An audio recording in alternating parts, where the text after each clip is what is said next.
Bismillahirrahmanirrahim. Welcome to our channel with another video. We have started Indo-Pak history और इंडो-पाक history की बात की जाए तो सबसे पहला टॉपिक आता है मोहम्मद बिन कासिम।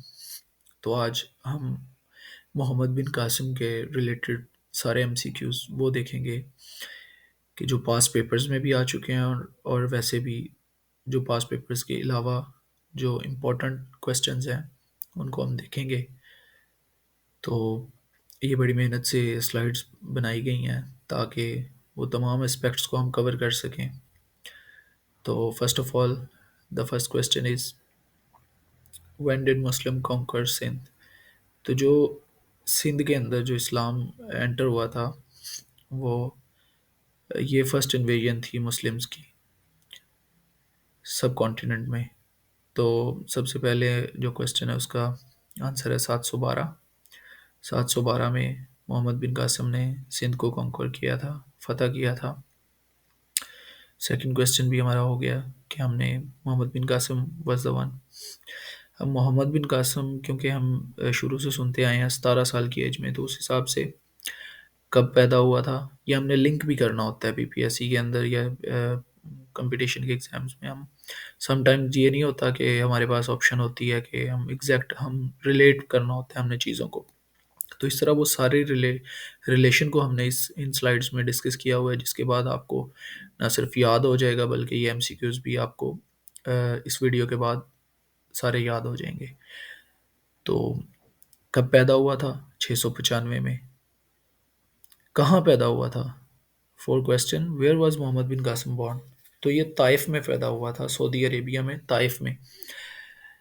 तो उस टाइम किसकी हुकूमत थी,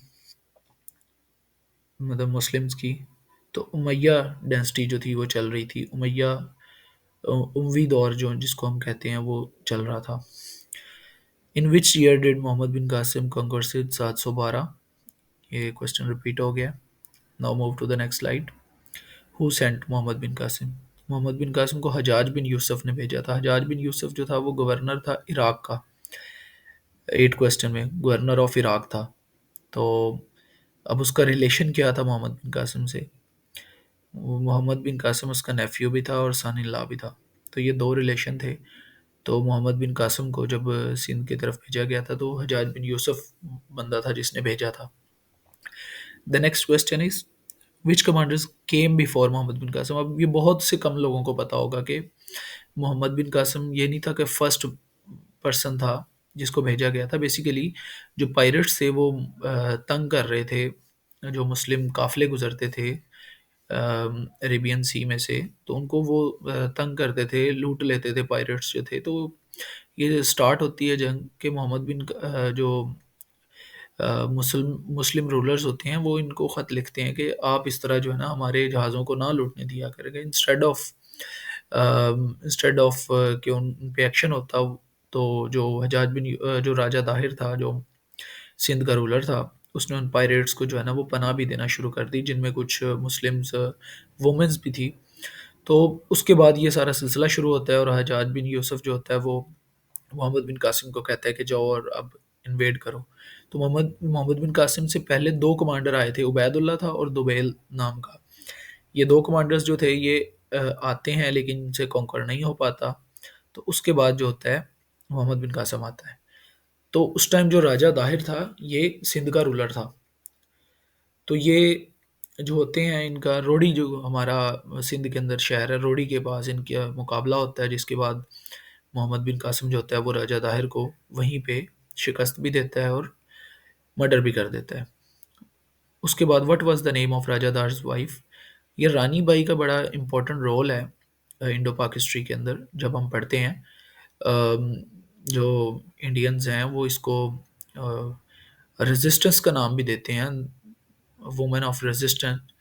जो रानी बाई होती है वो उसकी वाइफ होती है। तो वो हम देखते हैं कि किस तरह आगे उसके बारे में जो एमसीक्यूज आए हुए हैं ये पास्ट पेपर्स के एमसीक्यूज हैं। Where did Rani Bai take refugees? ठीक है।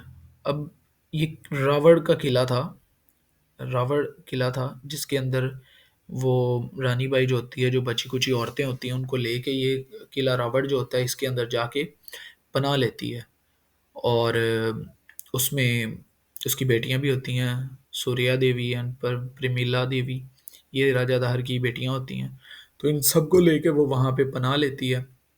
और उसके बाद जब वो देखते हैं कि इसमें दो हिस्टोरियंस दो चीज़ें बताते हैं कि एक पॉइंट ऑफ व्यू ये है कि जो रानी बाई होती है वो जौहर कर लेते हैं। जो हिंदूइज़्म के अंदर जब रूलर जो था वो कोई इलाका फ़तह हो जाता था तो उसके बाद वो अपने आप को जौहर कर लेती थी, मतलब आग लगा लेती थी। तो एक ये इसके बारे में थ्योरी है। और दूसरी थ्योरी ये है कि हम वो जो थी वो जब रावण फ़तह होता है तो उसके बाद वो चले जाते हैं एज़ अ स्लेव, इनको पकड़ लिया जाता है। उसके बाद द नेक्स्ट क्वेश्चन है, what was the name of Raja Dahir son? Jai Singh उसका नाम था। और what was the capital of Sindh during the Raja Dahir reign? अरोर उसका नाम था जो कैपिटल था सिंध का राजा दाहर के टाइम पे। उसके बाद when did Mohammad bin Qasim conquer Multan? 712 में उसने सिंध को फतह किया। जो सबसे पहले शहर फतह हुआ था वो देबल था। उसके बाद अ, उसने फतह करता करता मुल्तान को 713 में किया था। What was the old name of Hyderabad? ये भी अक्सर क्वेश्चन आ जाता है, पास पेपर्स का ये क्वेश्चन लिया गया है। तो नीरौन जो था वो उस शहर का नाम था, हैदराबाद का पुराना नाम। What was the role of Alafi tribe? बहुत से कम लोगों को पता होगा कि ये जो इलाफी ट्राइब्स था ये स्पाइस थे बेसिकली। ये अरब्स को जो है ना वो इंफॉर्मेशन प्रोवाइड करते थे रिगार्डिंग मतलब स्ट्रेंथ ऑफ राजा दाहर आर्मी और ये वो सारी चीज़ें जो।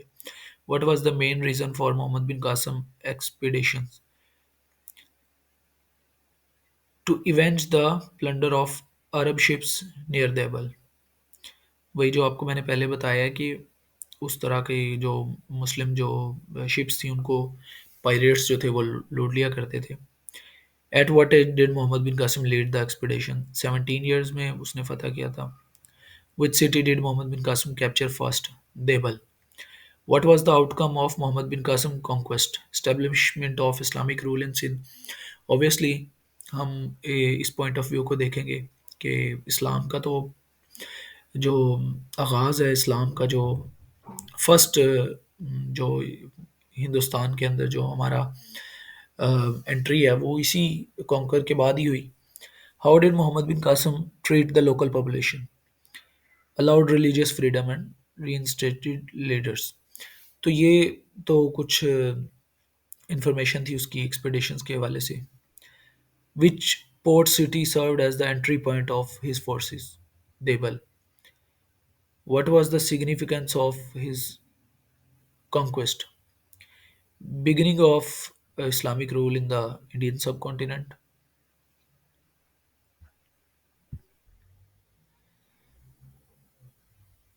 Okay, which city did Muhammad bin Qasim establish as the capital?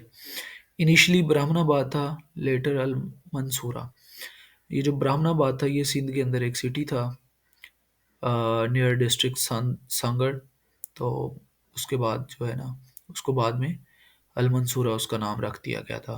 तो जब तक अरब यहाँ पे रहे थे वही सिंध का कैपिटल था। What was the primary language of administration? Arabic थी। Which river did Muhammad bin cross to enter Sindh? Indus River. What was his fate after the conquest? Executed due to political rivalries. ये थे जी कुछ questions जो मोहम्मद बिन कासिम की history के related हैं, उसके tribe के रिलेटेड हैं, उसकी किस तरह उसने आया, यहाँ पे क्या किया। साथ अभी इसको एक ज़रा हम अगर पॉइंट्स को नोट की करें तो सबसे पहले हमारे पास 712 में वो आता है। आता कहाँ पे है? देबल फतह करता है। उसके बाद वो राजा दाहर को शिकस्त देता है। राजा दाहर के रेजिस्टेंस में उसकी बेगम निकलती है, रानी बाई उसका नाम था। रानी बाई अपनी जो वुमेन्स थी उसको लेकर रावड़ में जाती हैं। रावड़ में जाके वो जौहर करती हैं। जौहर करने के बाद वो अपने आप को ख़त्म कर लेती हैं। उसके बाद मोहम्मद बिन कासिम यहाँ पे इस्लामिक रूल इस्टेब्लिश करता है। इस्टेब्लिश करने के बाद वो यहाँ पे जो कैपिटल है उसका नाम चेंज करता है। पहले जो कैपिटल था उसका नाम था अलोर। तो ये सारी चीज़ें हमने जो है ना इस स्लाइड्स के अंदर देखी हैं। I hope you got it.